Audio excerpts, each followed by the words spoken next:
Today, we will talk about an Asian country, turmoil-stricken, where violent protests are taking place, triggered by deep public anger over corruption and the flashy lifestyles of the wealthy.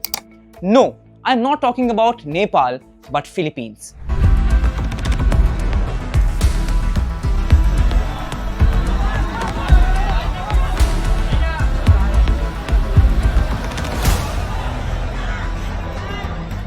Thousands took to the streets of the capital Manila to express outrage over a massive corruption scandal involving congressmen, officials and businessmen.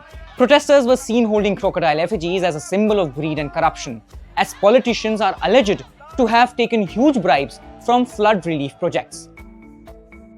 Weeks of heavy monsoon rains have flooded much of the Philippines, showing how vulnerable low-lying towns are.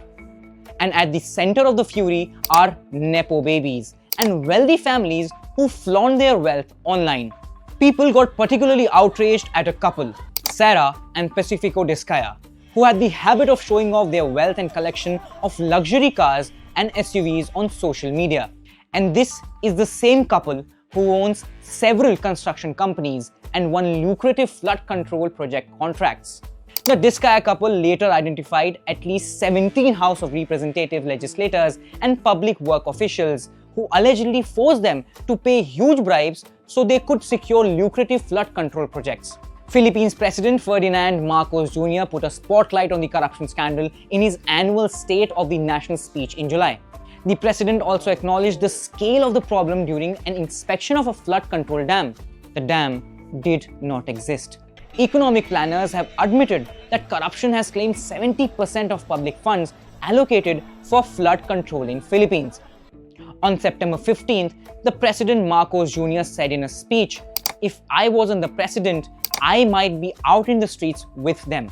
If I wasn't president, I might be out in the streets with them. Of course, they are enraged. Of course, they are angry. I am angry.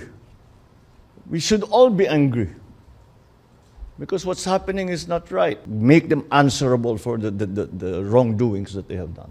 In the Philippines, anti-corruption campaigns have kicked two presidents out of the power earlier.